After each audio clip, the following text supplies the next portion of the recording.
Hi, everybody, and welcome to another episode of Awaken to Your Soul Path. I am your host, Barbara, and I am joined by our other host, Robyn.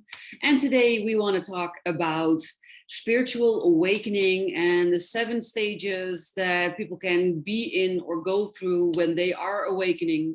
Because, yeah, our show is called Awaken to Your Soul Path. So it kind of made sense, right, Robyn? Yes, absolutely. And I'm glad you got the list of the 7 things because you're going to list them off and then I'm going to respond. Yes, most definitely. Well, the first thing that, or the first stage that is in spiritual awakening is the catalyst stage. And that is the stage where you have like a life changing, paradigm shifting event jolt you awake. But it can also be a series of gentler, minor awakenings occurring until you are finally fully awake and aware. Yes, and mine is the second one. Mine was nice and slow. How about you, Barbara? Yes, I've often said I feel like I've gone through at least 4 dark nights of the soul. So I think it's a series of events that keep happening, and some are traumatic. I've had traumatic experiences in my childhood that were like a first catalyst, but I also had my burnout. That was a huge shift into getting to know myself better, and it started me off on my journey of self-discovery. And then it's kind of like it goes like a wave, right? You have peaks where you feel like you've learned something, you've overcome something, and you've healed something, and you've grown. And then it goes great for a while, and then you can just feel like you've dropped back and experience a new type of shift or awakening that comes with new pains and fears. Have you experienced that too? Yeah, I mean, for me, I didn't even know what spirituality was because it was not a buzzword when I was growing up. But I was the person who didn't matter what age I was, people would come up to me and ask me questions, and I seemed to be able to have an answer for them. So it was just an innate gift of mine, and I kind of just always trusted that things were going to work out. But there were times in my life where I just didn't like who I was anymore. And I just wasn't comfortable with the process I was going through. There was one day I looked in the mirror, and I kid you not, I was in my 30s and I looked like I was 50. And I was like, this is not okay for me to be this stressed, this unhappy, that I look old. So I went to the library and I grabbed every self-help book that was available back then. And again, I wasn't really involved in spirituality. And then when I started doing this and started working through my personal path, then the spiritual people started showing up. Then like the essential oil courses showed up, the Reiki courses showed up, Wicca showed up. As soon as I started asking and looking for it, spirit started bringing me the books and the teachers and the courses. And it's just been a progression over the past 30 years for me. Every time I realize I need to take another step and I ask for guidance, then things start showing up for me. Yes, I recognize what you're saying. That's also how it was for me. But there are people, if we talk about the life-changing, paradigm-shifting events, those are things like near-death experiences or life-threatening illnesses, or when you hear that you're about to die, and then it suddenly is not the case anymore, or even if that is still the case, then those things can trigger something profound in you that jolt you awake to your soul path. So it can either be something that profound, or it can be smaller things like maybe a depression or a breakdown or a burnout, or maybe all of a sudden you see spirits, or what we talked about the other day, people suddenly hearing light language. Stuff like that, or meeting your soulmate. And I believe we have multiple soulmates in that we can meet, but that is also a profound shift in your energy and in your path, and how you experience it when you start talking to other people, when you start connecting more. But I do remember that there can be things happening in your life that are just really hard to believe, that just either give you a shock or leave you in awe, or maybe even make you fearful. You recognize that? Yeah, a friend of mine who I've been mentoring for about 2 years, she was hit with an energetic lightning bolt, which basically brought her down to her knees. And then she experienced this expansion of consciousness. And she didn't know what to do with it. She was in total shock. It was crazy. And she tried to, like, she talked to the, minister at her church, and he was like, and she tried to talk to other people, and they all told her, maybe you should go to the psych ward, maybe you should get some antidepressants, and she discovered me on Facebook, and then, reached out to me. We became friends, and, mentoring her over the past 2 years. And it's that, to experience that, if you don't have a support structure, if you don't have somebody there that can say, hey, I can help you work through this, it's scary. It's really, really scary to go through that kind of expansion. And there's more and more people, if you go into any of these groups, more and more people are having this experience where they just wake up one day and they don't know who they are anymore.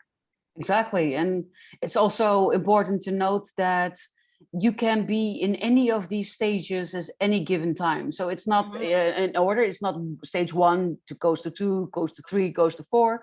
It's even so that in the morning I can be in stage 6, and then in the afternoon I can be in stage 2, and then by the evening feel stage 1, and then 5, and then go to 7, all in one day.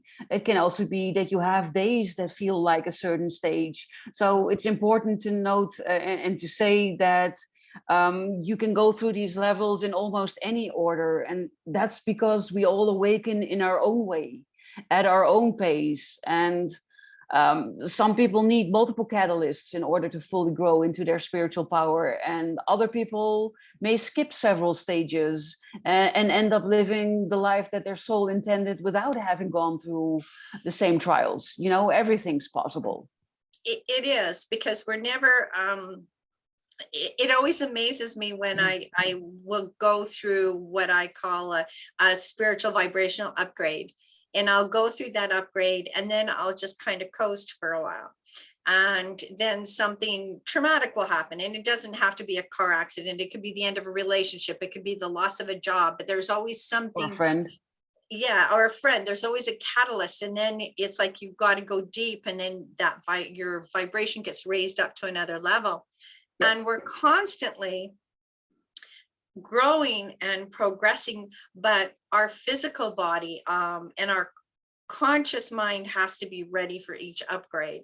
And the really big, powerful things didn't start happening to me till 2012. And then there was that whole explanation that in 2012, our consciousness was expanded. We were able to move up faster. And since that, I guess it was, some people call it a DNA block, some call it a genetic, thing. But that is when I really started doing the huge work, was after 2012. Yes, most definitely. And I agree with you, but also the recent times have shifted a lot for me. So 2020, 2021, also have had major downloads and upgrades, depending on how you want to name them. And you can also go through the stages multiple times. So if you've had the catalyst, it's not to say that that's done, that you never have a catalyst again, right? Yeah. And the beauty of the catalyst is that it gets you into stage 2, which is a shift in perception.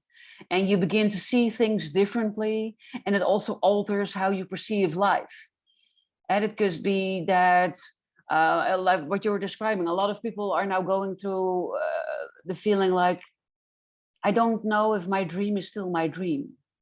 I'm not sure that what I thought I wanted, what I was convinced I wanted, is actually what I still want. That could be a shift in perspective. It could also be that you start becoming very dissatisfied with your job. That before it was a means to an end, it paid your bills and you might not be liking it, but you could suffer through it. But that's not possible anymore.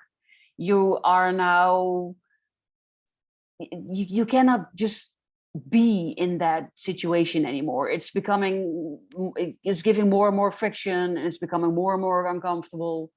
It could also be what you're saying, relationship issues, longing for a soulmate if you're alone, or just realizing you are not the person I'm meant to be with and making the courageous decision to move on. It could also be ending friendships because you are growing as a person, growing as a spiritual being, and you need to be fully prepared for that. If you are awakening to your soul path, you will probably lose people. And it can be family members, friends, but the chances are high that you're going to lose people that stay stuck in the old reality, right, Robyn? Yeah, absolutely. And there needs to be this, and the word surrender is really hard, because I actually didn't really, I mean, I felt I was surrendering, but I just had a situation for me where I really had to just surrender and completely change the way I looked at what is going on in my life. And I'm like, oh, this is what it feels like. Until we actually get to that point where we have to let go of what's really important, what we think is super important to us, what we think we can't live without. When we finally get to that point where it's like, okay, if I lose all of these things, what's my life going to look like? And then just surrendering in the opportunity to go, oh my goodness, I could do so many things if I just let all of this stuff go. And when you do that surrender, then spirit brings you people who give you these ideas of how you can move forward. Yes, So exactly. it's powerful to go through. And we go through this many different times in our lifetime. Most definitely. And what you could be experiencing before what you just described, Robyn, happens is a feeling like your life doesn't fit you anymore, or that you are not sure what is happening and that you're unclear on how to deal with it. So if you're in a situation like that, you can either reach out to me or to Robyn. We are both equally qualified in helping you move through these stages, because like you said, Robyn, sometimes it's just really nice to have people that understand, that you can share this with. That's already the beauty of it.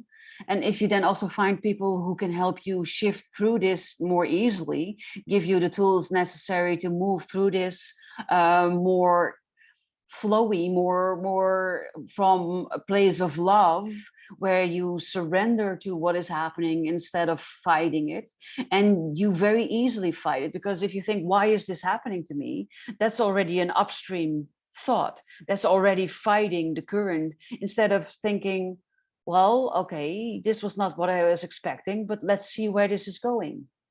I don't know if you can feel the energy shift in the thing, but that's a more downstream thought. And if you can think more downstream thoughts, which is surrendering, which is being curious and letting go of your need to control and allowing what is happening, while acknowledging that it's shitty as hell, there's nothing wrong with that, but going downstream, then you might not have to repeat so many stages so often. Yeah, it is tough to get to that point where you're like, because there's also that fear, there's that insecurity. It's like, okay, if I let all of this go, if I let my perception of who I thought I was, how I thought I wanted to live my life, what I wanted to bring into my life, if I let all of this go and start from scratch, what are the benefits of that? Yes. And that's what I had to come to. It was like, what would be the benefits of this? Well, number one, I'd be debt free. Like, who wouldn't want to be debt free? If I make the decision I want to make and think about it and have these wonderful options, because we have this amazing group, that you have, and it's like, I was given all of these options that I hadn't even thought about. So when you reach out to a group or reach out to a mentor like Barbara and myself, we can help you see all the options. And then you don't feel stuck. You don't feel afraid. It's like, oh, I never thought of it that way. And it's so funny because now I've gone to my family and saying, hey, I've got these two options, and they're all supportive. And I never expected that. But they're all incredibly supportive. They're like, oh my goodness, wouldn't that be fun? And think about it, you'd be debt free. And that's amazing. And that's because you shifted your energy. You cannot Yes. control how other people think or No. are or respond, but you can control your own energy and how you think about something. And people respond to your energy. So if you take control over your thoughts and with that your emotions and how you see things, then that definitely influences the people around you in a different way than it used to be. So that's a great bridge into the third stage, which is the journey of discovery. And it's where your field of awareness expands and where new information starts to stream in. And what we already talked about a little bit, that you start buying self-help books and start reading about what you're going through, or you start Googling on the internet and finding articles or other stuff about maybe symptoms that you're experiencing. Like maybe you are seeing synchronicities. Those are that you suddenly see it's 11:11 on the clock, or it's like 3:33. Stuff like that. Or it could be that you have this feeling of something happening and then it happens, or something feeling like, oh, I shouldn't be doing that, or I should go off the highway here, and then you hear that an accident happened, and if you had stayed on the freeway you would have been in it. But it could also be that you're getting like prophetic dreams or visions, or that you're seeing or hearing things that other people are not seeing or hearing, like the light language that we talked about. And that can feel scary, but also titillating. And it can give you like thrills and chills each time. And that happens each time that you connect to spirits, to the spiritual realm. But it can also sometimes feel isolated because it's maybe a confusing time, especially in the beginning. And if you don't have friends or family to share this with that understand, then you might not know where you could turn to for help or guidance. I've had that happening in my life, that there were things happening and I couldn't make heads or tails out of it. I had no idea what was happening or what it meant or what I was supposed to do or not do. And it was confusing. Yeah, it is scary when you're having these experiences and you've got nobody that when you try to talk to people about it, they look at you like you're a little crazy, or you don't know what you're talking about, or they're not comfortable talking about it. And if you can reach out to somebody that has had similar experiences, then you can trust your emotions, you can trust your feelings. It's really hard to trust them. That was the number one thing that I had to learn. I had to learn to trust my intuition. I had to learn to trust that little inner voice that says stop or go. Whenever I didn't listen to it, then things would not go the way they should. And I'm like, maybe I should have listened to that. But it took a really long time of experimentation because I didn't have mentors back then.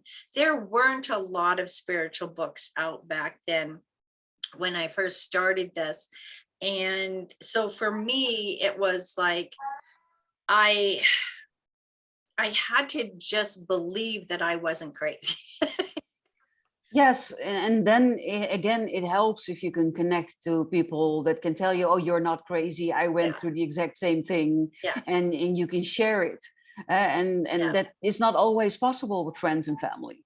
So one of the groups that Robin and me are both in is my solutions group, solutions of the soul, where we talk about stuff like that, where you can learn all about yourself and these new things. And that's the fourth stage of spiritual awakening, that you're starting to seek to understand, where you begin to see magic in the mundane, where you have this thirst for knowledge, spiritual knowledge, self-knowledge, and you start reading ferociously, and you want to seek like-minded people with whom you can share your experiences, and maybe you want to go to psychics like Robin, or intuitives like me for readings.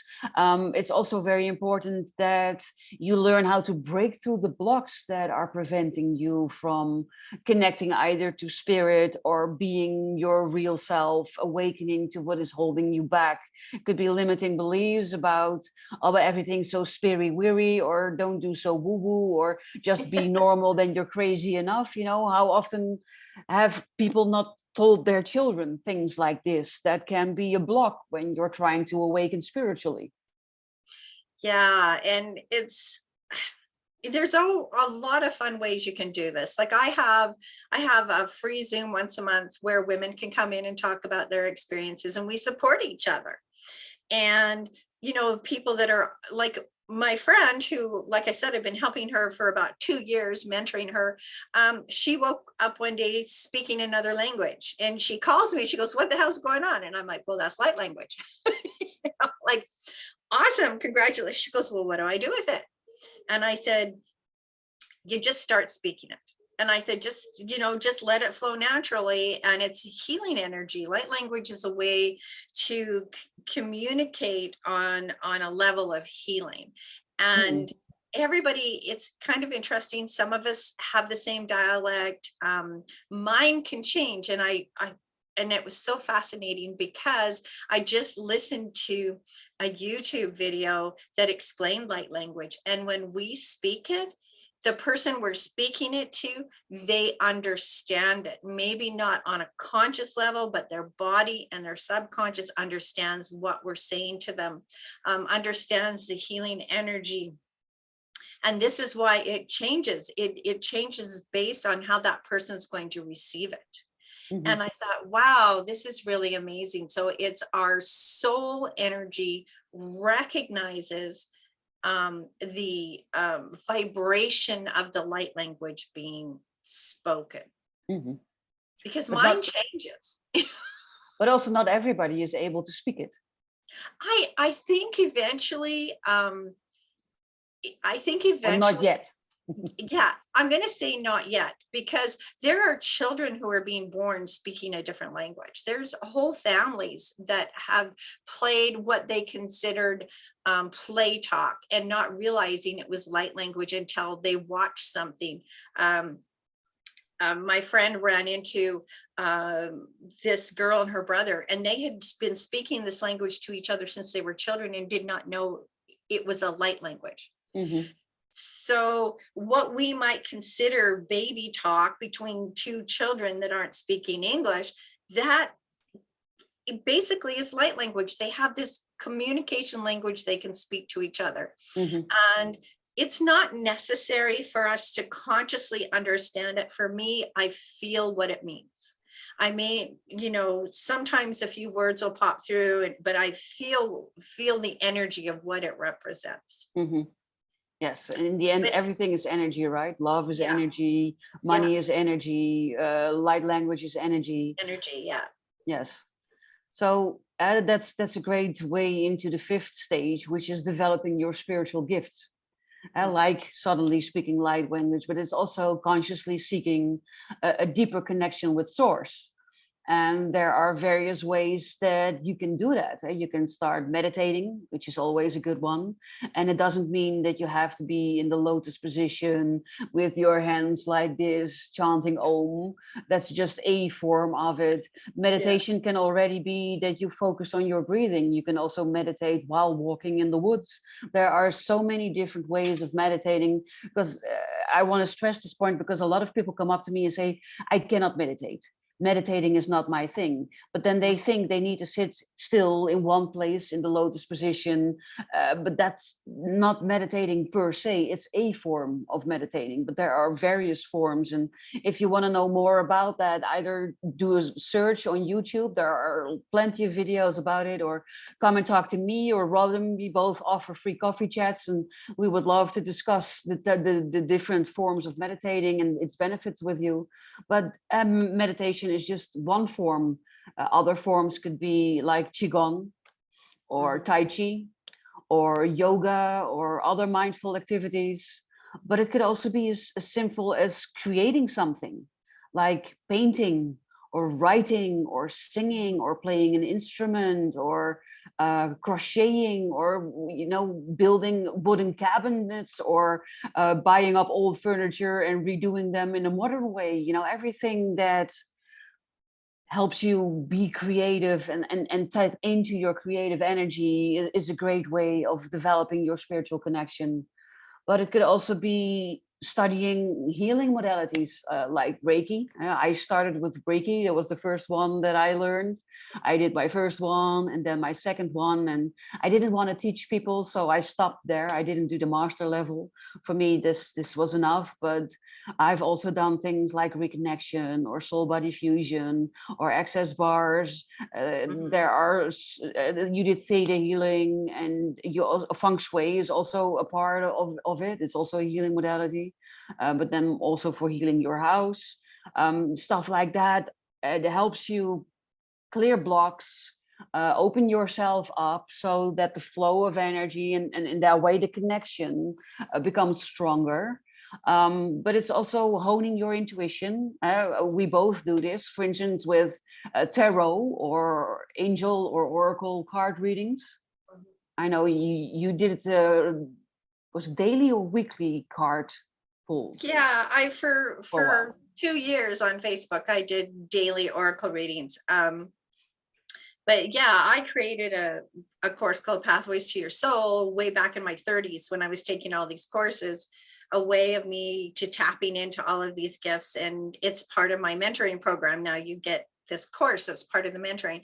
But I do what's called a working meditation because I am not capable of silencing my mind. And whenever I tried to do that, it didn't work. And so working with spirit brought me, it started with, a lot of people don't know who she is, but Shirley MacLaine. She had this wonderful book called Going Within, and she had the chakra meditation in there. And so I started doing the chakra meditation, and then I added crystals to it. I added rocks to it. I started calling in spiritual guides. And so I have what's called a working meditation, and it's free on my YouTube. There's a number of them there that you can go to and download for free and watch. But meditation is not about silencing the mind and going into the void. That is some transcendental whatever meditation. It takes 60 years to learn how to do it. Meditation is about finding what brings you a sense of peace and calmness within your chakras, within your body. And that can come through painting. My mother loves her crafts. She has this huge sewing room, and that's my mother's meditation. My dad goes horseback riding. He loves to be out in nature on the back of his, that brings him that sense of peace and grounding. It is, when we talk about meditating, it's about finding what brings you to that state of calmness in your heart chakra. Yeah. And it can be any form. Yes, I love all of the things that we've discussed. Sometimes I meditate, sometimes I do yoga exercises. I go walking in nature in the woods almost daily because that's very meditative to me. Sometimes I actually sit and just be in the moment for a while, which is also a form of meditation. I'm about to launch my new jewelry line, which to me is also incredibly meditative, just the concept of thinking out what they're going to look like and then creating them. It takes about 2 weeks to create one piece. So there's a lot of meditative states in there, but also you need to have patience and slow down, because it's not a creation process that can be hurried. And I find that when I'm doing that, my entire focus is on that. There are no worries, there are no thoughts, there are no negative energies. It's just being in creation. But this weekend, for instance, I bought a hammock with a standalone hammock stand, and I went to this beautiful water lake thing about half an hour away from my house where almost nobody comes. And I just put up my hammock and I was. I didn't do anything. I didn't listen about anything. I didn't think about anything. I was just gently swaying in my hammock, enjoying the sun, sometimes going for a swim, and just existing, if that makes sense, just being. I love that. I do, because yesterday I went outside and I all of a sudden I realized that the leaves were talking. You know, there was Mhm. just this sound, and I knew it wasn't, it was different for me. And it was just this gentle breeze that was going through the leaves, and I could hear the talking. Um, and it was just beautiful. And I was like, whoa, it was just so calming. And nature really does that. If you go out there and you're just present, that also brings you into your heart chakra. I love to read, so I'll go sit in the backyard with a book and just read. Yes, yes. That that's the number one thing that gets me out of my head is reading. So, because you know, like sleep is so difficult for me, because I lay down and all of a sudden my brain goes and I'm like, oh my goodness. But yeah, it's, we all have different things, and we all use different methods. Sometimes if I do a quick chakra meditation, I can have myself fall asleep, and other times it's like, okay, I'm just going to accept the fact that my brain needs to work through this, and the next thing I know, I'm asleep. If I just surrender to the fact that my brain is going to do this, and then the next thing I know, I'm asleep. But if I fight it, Exactly. yeah. And it can also change, because normally I love reading and being in the sun in my hammock with a book. I brought 3 really good books that day. And for some reason, I just didn't read. I needed to be at that Yeah. moment. And that's just giving into it. I was prepared for anything. I had my ear things with me if I wanted to listen to something. Then 3 good books that I could read, because I had planned to spend the entire day. I had the food and drinks and everything. But it's being in the moment and doing what you need to do in that moment to just feel happy, calm, relaxed, and good Yeah. about yourself, about life in general, stuff like that. And yes, sometimes it's doing nothing. Sometimes it's gardening can also be very meditative. Mhm. Yeah, there's some people who love to garden. My dad's got a green thumb. And I have to tell you something. My daughter, I went out to her dad's farm with her. They're living out there right now. They sold their house, and so they're staying in the extra farmhouse out there. And so she was transplanting plants for her stepmom, and I couldn't believe it. She put those plants in there, and I swear to you, they grew. Like Mhm. they just, and so she has that natural green thumb like my dad has. I wish I had it, but you know, there's this beautiful things that we can do to bring Mhm. us into that meditative state and just being present. We all have our talents and our gifts, so it's important that you discover yours, whatever they are. And that's something that you can do by yourself, by reading a lot of books and doing inquiry and asking yourself pertinent questions. But we can also fool ourselves very easily, or fall into the trap of letting ourselves be steered away by ego, because it wants to keep us safe, and then it moves us away from expanding our knowledge, because that is potentially dangerous, because it's unknown. Mhm. And then it's best to have like a mentor or a guide, or even a good friend can be that person. It doesn't have to be someone you pay, but somebody to help you to see your blind spots that you cannot see, and to steer you where you need to be steered, or when you need to be steered. That can be very beneficial. And that's even the 6th stage of spiritual awakening. That's when you start owning your spiritual gifts, when you start to trust your connections with source, and when you start answering your own questions, and when you start healing yourself.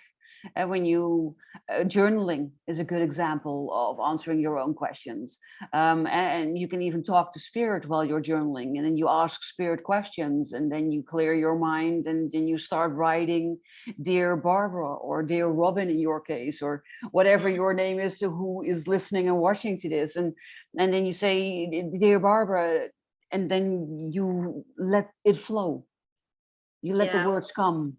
I do, dear soul, this is what's going on in my life. Can you please explain it to me? And I did do that. Like when I had to come to this huge decision, and then I pulled out my pathways charts and started with the pendulum. And then I pulled out my oracle cards, and they all told me the same thing. Have faith. Things are going to work out. Trust in what's going on. Listen to the information. And so when you have all of those different things, and then of course I phoned who I go to for spiritual help when it's my turn, talk to her, and she was exactly the same. She was so excited because I explained to her too, like I have these options, and she was like so excited for me and the opportunities I had, and just having all of that positive confirmation help me get, just to continue to surrender and get out of the fear and get out of the anxiety. It's about trusting what you're being told. And, sometimes you just think, because it was like, why did spirit put me here if now they're asking me to move on somewhere else? Like, what the hell? Yes, but then again, you need to surrender to that and trust that whatever happens. And it could be that you need to prune or purge some outmoded beliefs around why spirit is that, because it's not your job to doubt or to question spirits. It's your job to tune into it and go with it. We never know why things are happening. I remember I had wanted to start a business before, and I wanted to start it with a good friend of mine, and we found the perfect location, and we had even drawn up plans on how we would remodel it and how we call it, and all kinds of ideas and plans. And then we couldn't get the mortgage to buy the property. It was not possible. And at that time I felt disappointment, because I thought, I am listening to you, spirit, and I am following your path, and then when it looks like it's about to happen, it's not happening. I don't get you. I've surrendered. I did what you wanted, and now you're blocking me. What the hell, man? What's going on? And exactly. I didn't understand. And then 3 months later, my boyfriend of 7 years, totally unexpected, ended our relationship and kicked me out of the house. And I was homeless, and I was crushed, and I was emotionally devastated. And I thought, oh, I'm so lucky I didn't sign a 5-year lease or committed to a 10-year mortgage and started a business, because I'm going to be honest, for 6 months at least after it happened, I was not in any shape to do anything. Mm-hmm. And that would have been horrible for a newly fresh started business. Yeah. So then it became clear to me, that's why.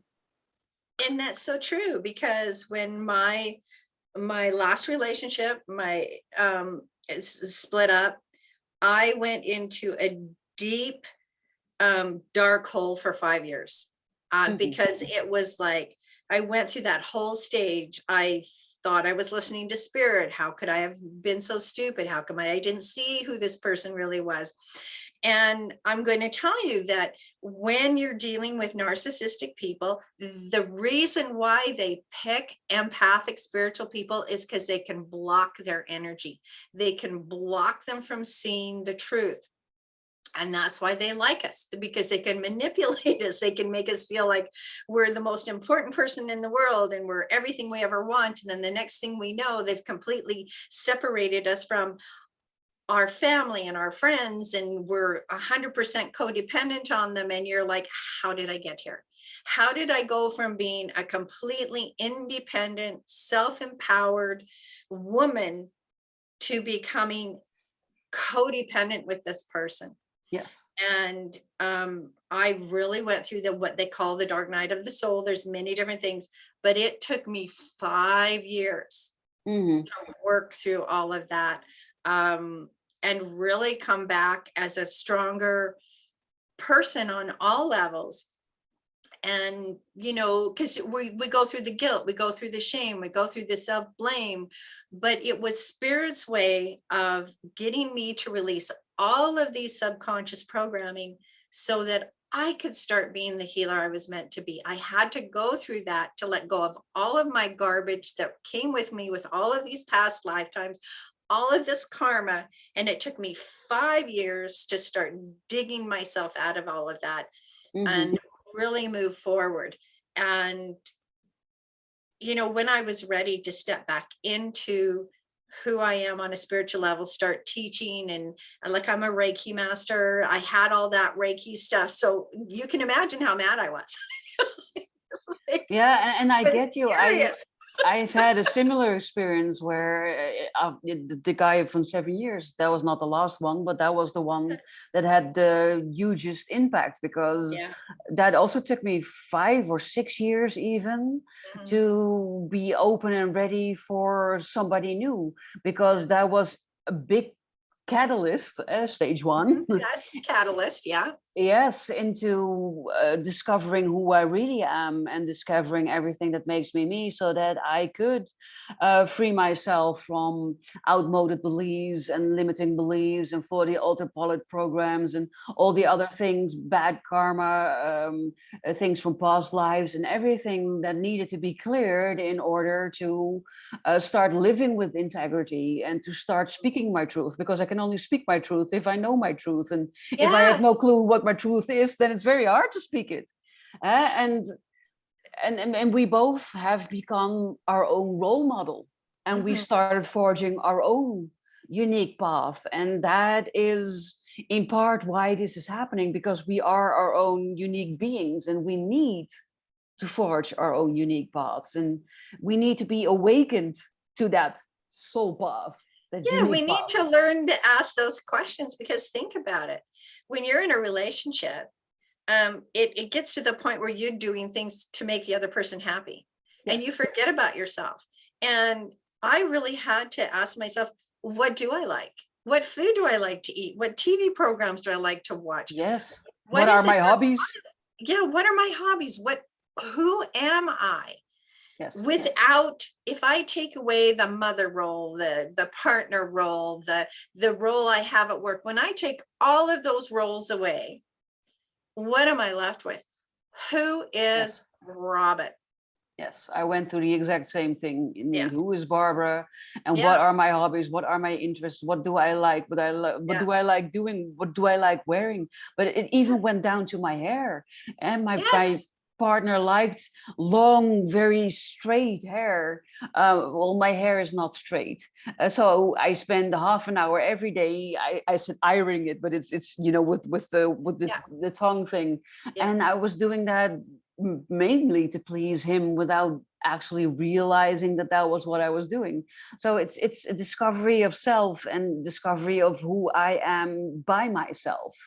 And I think that that's the most valuable thing that being single gave me. I had never been alone before, because from my parents' home, I moved into a relationship, and from that into a relationship, and from that into a relationship. So I never lived on my own. I never had to depend on my own, be my own woman, and entertain myself, and experiencing that, and knowing that I am awesome. And when I do things, I'm having so much fun. And my first holiday by myself, when somebody suggested that to me, I was like, going on holiday alone? Really? Yeah. I didn't think that that was an option. And then it marinated for a while, and then I thought, well, why the hell not? Well, it's the same thing as going to a movie. Like, I went to the Avatar movie by myself, and it was like, it was so freeing. Like, I have to say that, you know, my journey into being an independent woman living on my own started in 2008, and I absolutely love it. I love my independence. I love that I don't have to think about anybody else but myself when I come home.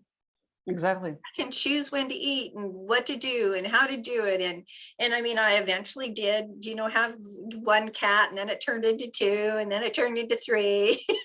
It's like but it's like, when I got to that point where I really liked who I was, I'm not a lonely person. I don't feel loneliness. Exactly. There are times that, yes, I want to interact with somebody. It would be nice to have somebody to go for coffee line with, lunch, you know, go to a movie with. But that's that unique sense of I'm complete within myself. Exactly. I'm happy within myself. This allows you to draw other people into your life who feel the same way. Barbara's the same way now. I mean, we have other friends that are the same way. And then when you get to that point, if you're ready for a new relationship, the person you're going to call in is also completely content with who they are as a single person. Yes, And the then other person is then just a nice addition to your life, addition. but not Yeah. your main source of happiness, which I see No. so many people Yeah. doing or Yeah. expecting other people to be, Yeah. right? Because we grow up with Cinderella and the White Knight, and you know, we grow up Yes, thinking that Prince we have Charming. to have, yeah, somebody else to complete us. And so many people misinterpret their soulmate as that person who's going to come in and fix you. Yes, But that is not what a soulmate about. A it's soulmate not is their about, job. no, it's not their job. But their job is to help you see things, help you grow and develop. And I've had numerous different soulmates come into my life. Plus, Mhm. your animals can be your soulmates. Your Yes, animals can come in and help you, most definitely. you know, learn things and move through things. So the only person that can make us happy is us. The only person that can complete us is we need to complete ourselves. Yes, And that is the hardest thing to learn. But when we get to that point, I cannot believe how freeing it is. exactly. It is so freeing. And when you get to that point, you also are on the verge of the seventh stage of spiritual awakening, and that is reintegrating with your soul. And Mhm. this is where you begin to manifest a life that is in true alignment with you, with your highest self, with who you really are in the essence of you. And that's where you lose previous fears, but also previous interests and desires, where you don't know if your dream is still your dream anymore, or where you don't know if what you always thought what you wanted is still what you wanted anymore. Maybe you don't want to have a husband and three children and a dog and do not work, but you find that you think, no, I want to have my own business because I have things to share and things to do and people to heal, and I want to have my own business, for instance. Eh? Mhm. But it's also where you let go of the need to control. You let go of the need to worry. And also you let go of the need to plan everything.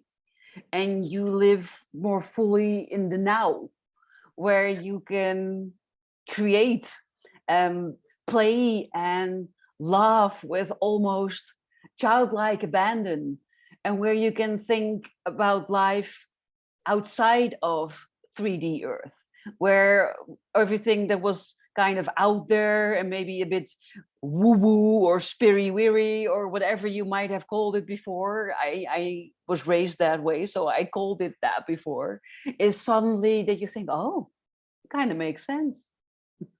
Yeah, it's also where you start realizing that all human beings are magical. If we think it, we can create it. And you get to that point where you go, okay, I created what I have now. I did create this. I created my ability to purchase this house. And, you know, I was only in my job for 1 year and I got a bank loan and I got this house. And it's like, that's unheard of. It's unheard of for somebody to only be at a job for a year and be able to get a mortgage and, you know, to purchase their own home Yes, with no cosigner, just me. But that's amazing. you know, so this is about, you learn how to create these things and trust that you can create. And so now it's about me learning what is my future? How do I want my future to look? Because Spirit is giving me this option. You have a choice here now, Robin. You have a choice. You can stay where you are, or you can shift gears and really step into that feeling and those desires and those dreams you've always had that you've always put on hold. Well, I have the opportunity to quit putting things on hold and move forward, but I have to give up everything I have here to do it. And that was the biggest, like, okay. And then when I thought about it and people gave me the options and showed me how beautiful that experience would be to let all of this go, get rid of all of this debt, and do that.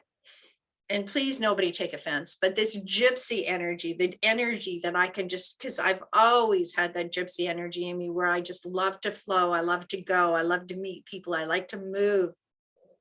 And I've been stagnant here, like in one place. And it's like, okay, now I have the opportunity to live the lifestyle I've always wanted to live, but I got to let all of this go.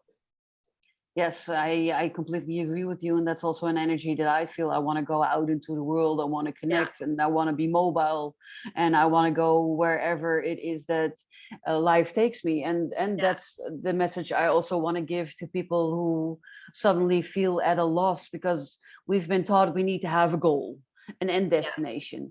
And I always thought that I knew what my end destination was going to be. And lately I've been feeling like I don't know if that is still where I want to be going. And then I had like this inner unrest and turmoil, because if I don't know where to steer towards, then am I going to America or going to Australia, or maybe am I landing in Canada or in Europe somewhere? You feel rudderless, and that kind of had some of the old fears creeping up. So if you're experiencing this, then no, that's normal. But what I came to realize is that I still know exactly how I want to feel when I'm there. I might not know where there is. I might not know if it's the United States or Australia or whatever there is. And I'm using this as a metaphor. It's not literally, but the direction. But if I have everything that I want, and if I am the person that's the best version of myself, completely in tune with spirit, spiritually awoken, leading my soul path, I'm feeling awesome. I'm feeling happy. I'm feeling grateful for whatever I have in my life, for whatever I am doing, for wherever I am living, and for whomever I am sharing it with. I might not know these details, but I know how I would be feeling. I would be feeling awesome. I would be feeling confident. I would be feeling peaceful on the inside. I would be doing everything I love every single day. And I would, right? And that's just it. What we do, we can take our business with us. We don't, we do most of what we do online. And so, we have our phones, and we can do everything online. We don't have to be stagnant. We don't have to be, settled down. Our business goes with us. We can do what we do no matter where we are in the world because of the internet. And it's so powerful and so freeing. But yeah, I'm totally grateful for, Spirit giving me this option. Definitely. And it can also change, your business can change. So if you're feeling, we both have a friend, Nikki, who used to be a coach and has come to the conclusion that she does really like helping people, but she doesn't like being a coach. And there's nothing wrong with that too, as long as you just flow with it and are curious to how many other ways do I know that I can help people, and how many other ways don't I know that I can still be of service. And then just focusing on the feeling of I want to help people because that makes me feel like this and this, and I love seeing these and these results. And then being open to whatever source, universe, God, however you want to call source energy, what it sends to you, and what that might look like. So it might be a complete change in your business. It could be that suddenly you find yourself back into a daytime job again, if that is Yeah. more in line with your desires. So I think the whole point that we're trying to make is be flexible and not be too caught up into the nitty-gritty details, because the how is not your business, and what it looks like is also not directly your business. If you do know what you want it to look like, then that is something you can keep in mind. But if you stay stuck on that image and then get disappointed when that image doesn't manifest into reality, then you're unmanifesting whatever Yeah. it is that you're wanting. Yeah. And that's just so true. It's about just letting go, accepting that change is how we progress. And if we don't allow change, we're actually stuck. Yeah. And, you know, like I know what community I want. I know the clientele I want to attract. I know the people I want to help. And I know that I have all of these different amazing gifts and skills, but I don't have to be sitting in this computer chair to do it. No. Or in that country, in that house. Yeah, in this house, I can be anywhere in the world and do what I do. Yes. And so just the fact that, it's like, whoa, if I was debt free, how much pressure would that take off of me? Mhm. Yes, because change is the only thing that's constant, and it's the only thing that's certain. There will Yeah. always be change, and there will often be change. And how well you handle change is how well you handle these 7 stages that we have discussed today. So and that's the end point I want to leave you listener with. Change is inevitable. Change will always be there, and if you need help or guidance in whatever stage that we discussed, I really hope that this was helpful and beneficial to you, that you recognize yourself in certain situations. No, you're not alone. There are a lot of people out there that are either going through something similar, but there are also people out there like me, like Robin, but many more people that can help you go through whatever that you're going through. And I would sincerely advise you to find your tribe, your people, your soul group of people that just get you without too many words, that you can talk to. And we have groups like that, so you can also reach out to us. But don't be afraid to broaden your horizons and to even go beyond your country's borders. And maybe find your like-minded person in a completely different country. We have, right? Yeah, absolutely. All of my really close, wonderful friends live in the United States and Netherlands and all over the world, Australia.